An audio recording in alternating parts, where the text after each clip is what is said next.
দেশের পরিস্থিতি ভালো না তো, বাড়ি বাড়ি জান্নাতের টিকিট বেচতেছে। মাথারা পুরো নষ্ট। ওয়াতলা নামাজ পড়ে কিতা করতাম যদি একটা ভোট দিলে যদি টিকিট ফেলাই। অধিকাংশ স্ত্রীর স্বামীর ওপরে শ্রদ্ধা নেই, ভক্তি নেই, খালি ভুল ধরার চেষ্টায় থাকে। এরকম বউ নেই। ভারতের এই চ্যানেলগুলো থেকে, আশপাশের মানুষের ব্যবহার থেকে আমরা সব নষ্ট করে ফেলেছি। মানে কে তাদের স্বামীর অনুমতি ছাড়া ওয়াজ শুনতে যায়। ইসলামে এটা কতটুকু যায় গেছে। বিড়িতে বালাকামি হয়েছে। জামাইতে হিসেবে বউরে ফুলের মালা দেওয়ার কথা। জামার বউ আড্ডাখানাত গেছে না, নবীর প্রেমের বাগানে ওয়াজ শুনতে গেছে, কোরআনের ওয়াজ শুনতে গেছে। কথা ঠিক না? ঠিক না? জামারে তো উচিত একসাথে বউরে লইয়া বদলা অনুমতি লইস না। তবে স্বামী স্ত্রীকে বলবো, কই গো আওয়ার সময় একটু জামাইরে ম্যানেজ ফিরে আইন, কারণ কোন জানাতে কোনটা তোমার কোনটা আছে। আচ্ছা এটা ফরক মনে রাখ, আগে একটু বুঝ জালো লক্ষণটা বুঝি এলাকার অবস্থাটা।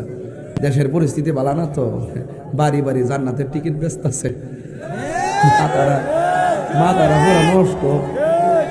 ওয়াতলা নামাজ পড়ে কিতা করতাম যদি একটা ভোট দিলে যদি টিকিট ফেলাই। জলে জলে জলে নাকি?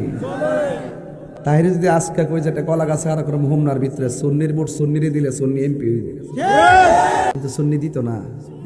এটা টুস বিস্কুট খাই আগে বেচে দিছে। এই জন্য মানিজ্য থাকতো, এই জন্য কইও না। যাক, যে সুন্নিরে ভালোবাসে সুন্নিরা সেই নেতারে ভালোবাসে। যেই নেতা নবীরে ভালোবাসে না সেই নেতারা আমরা ভালোবাসি না। কথা কোন ঠিক? আমার একটা ভোট দিলে 18 কোটি মানুষ নামাজ পড়লে যে সোয়াব, এই সোয়াব দেওয়া হয়ে গেছে। শুনতাছি তো, তুই তো শুনতাছি, দেখতেছি তো, দেড় মাস ধরে তুই তো দেখতেছি। নেতাগিরি কর, ভালোই তো শিখছ। তাইরই সামনে বইয়া পাগলা লাইভ যে দেওয়া শুরু করছে, দেওয়ার পরে ওই সব নেতারা ধরছে আজকে ওরা ফেসবুক গরম করে লইছে। বাদান শীত লাগছে দিদিকে একটু গরম করতেছি, নাহলে ওয়াজ করন যাইতো না। কারণ আমার মাঠটা যদি আল দেওয়া নেওয়া, মই দেওয়া নেওয়া, ধান লাগান যাইব। পৃথিবীতে যত খারাপ স্বামী হোক, ফেরাউনের মতো এত খারাপ স্বামী কারো কপালে জুটেছে? নিজের স্ত্রীর হাতে ব্রেক লাগিয়েছে, পায়ের ভেতরে ব্রেক লাগিয়েছে, কপালের ভেতরে শলাকা দিয়েছে, মাথার উপরে গরম তেল ঢেলে দিচ্ছে।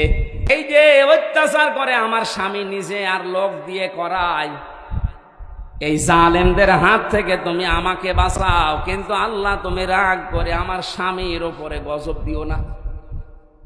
এত বড় কঠিন বিপদের ভেতরও স্বামীর জন্য বরদোয়া দেয়নি। আর আমার আপনার বউ সারা জীবন আপনি মাটি করে দেবেন খাটতে খাটতে, মাথার ঘাম পায়ে ফেলে চুল উঠে যাচ্ছে আপনার। একদিন যদি একটা সাবান কম হয়, ফোঁটা দিয়ে ফোঁটা বের করে ফেলবে।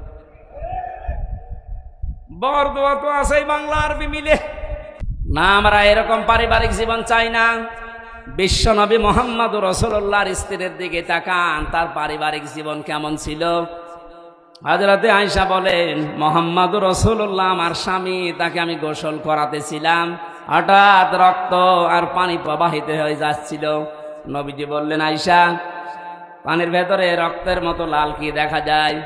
হযরতে আয়েশা বলেন, হে রাসূল, আপনি যখন গোসল করার জন্য টুলের উপরে বসেছিলেন, ওর একটা পায়া আমার পায়ের উপরে পড়েছিল, আঙ্গুল ফেটে রক্ত বের হচ্ছে। বললেন, একটু বলতে পারলেন না আমাকে? আমি আগে উঠে পড়তাম। হযরতে আয়েশা বলেন, হে রাসূল, এটা তো আমার পায়ের আঙ্গুল ফাটা, রক্ত বের হয়েছে। যদি কলিজা ফেটে রক্ত বের হতো, আমার স্বামীকে আমি উঠতে বলতে পারতাম না।